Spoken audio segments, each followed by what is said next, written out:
If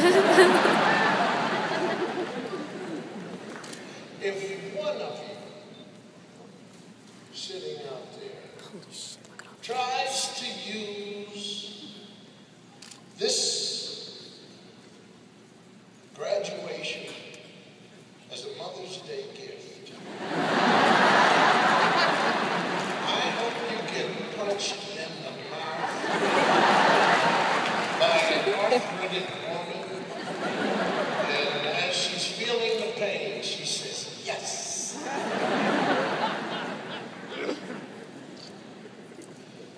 I hear people telling you to follow your dream, and half of you have nothing. You're scared to death. I don't know what you promised your parents when you came here, but I know that you have to understand that it may be 22 years from now, or 22 years from your first child's birth, you will sit up there looking down, and you too will be broke.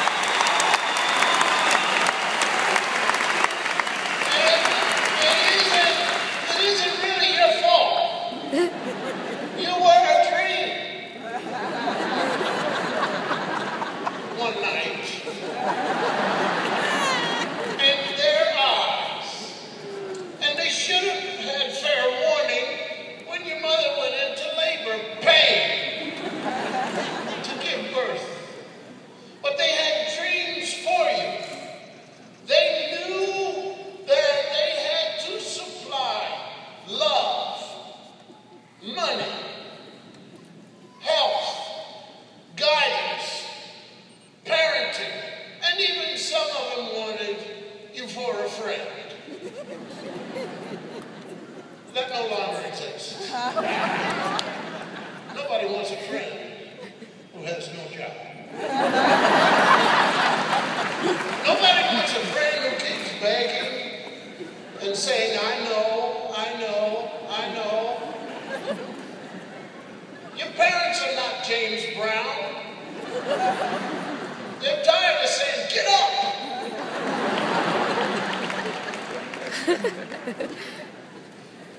These people are broke.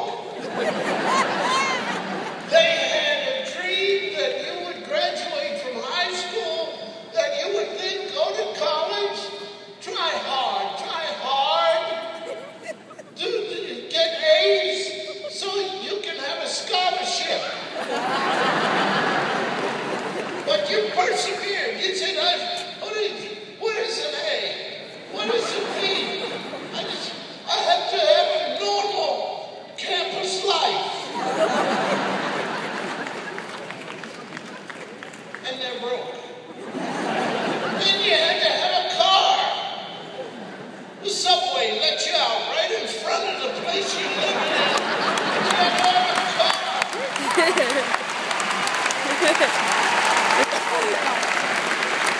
And some of you will not be able to get your car because of matured parking violations, which your parents hadn't counted on. They cannot retire. They thought after you graduated, some 22 years ago, that you would graduate and they would retire.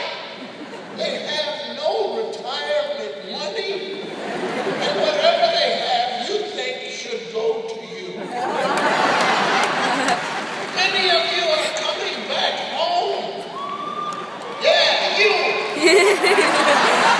I bet you know how not wanted you are. Unless you're going to cook and scrub floors and do your ABC again in the same suds that Larry's grandmother did on his job.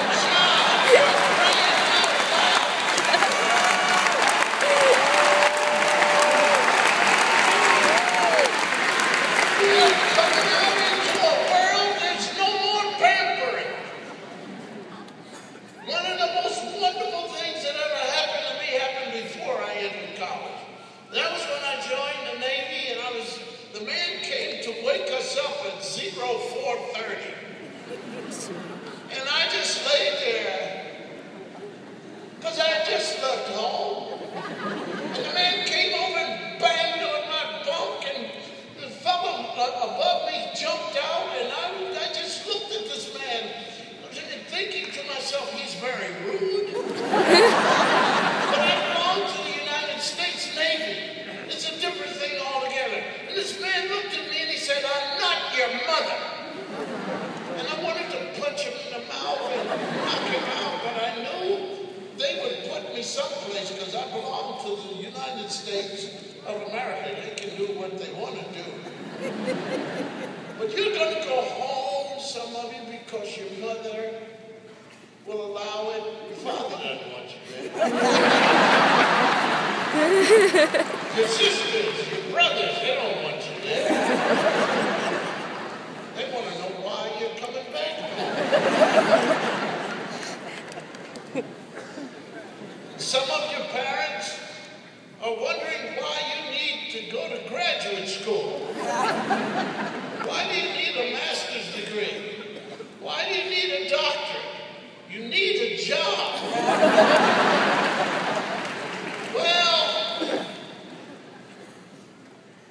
I think it's time for me to just lay it on. It's an old joke. I don't know who wrote it, but I love it. This is dedicated to all of them.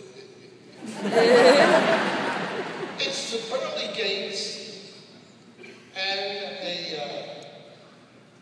a soul comes up. It's a female soul, and female soul is one of the brightest ever to walk the face of the earth. Comes over, and the spirit in charge of letting people in, letting in the souls, says, there's a new thing here. You'll have to take a piece of paper, and then another soul came up as a male, brilliant and whatever, 7 different kinds of mathematics. And it comes to us, I was just telling this other soul that you could get in on your old resume, but it's new. You have to take and then a couple came up, old, married 63 years. And he said, don't let any more souls come up. I want to take care of these. He said, look, I want you all to know that ordinarily you'd be allowed into heaven. However, it's not going to happen because it's very crowded. There's a new rule. Take pencil, paper, and the 2 of you only need 1 pencil, 1 piece of paper, and you write a question. Make that question something that you think God cannot answer. I will take it in, and if God cannot answer, you can get in. And so they wrote. And the spirit went in, came back out, said to the female genius, is that correct? Oh my goodness, yes. And God has given me a question that I have to answer. So, okay, how about you? Yes, really, okay. You 2, follow me. Spirit came back, and the 2 were still there. They said, they went in. I said, yes, of course they did. And why? Because is this affirmative action for old people? I said, no, it's just a couple that are married 63 years. They're not geniuses of anything. And they asked God a question that God couldn't answer. That's right.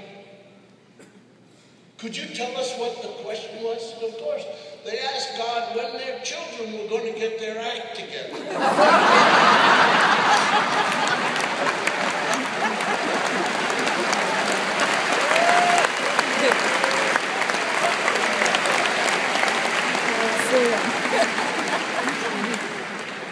Whatever you're going to do, get up.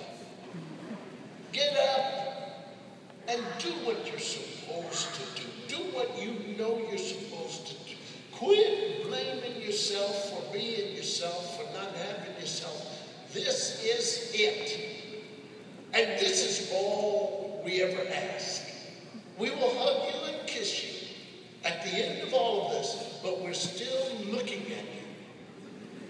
You are now considered to be grown, but we know you're scared.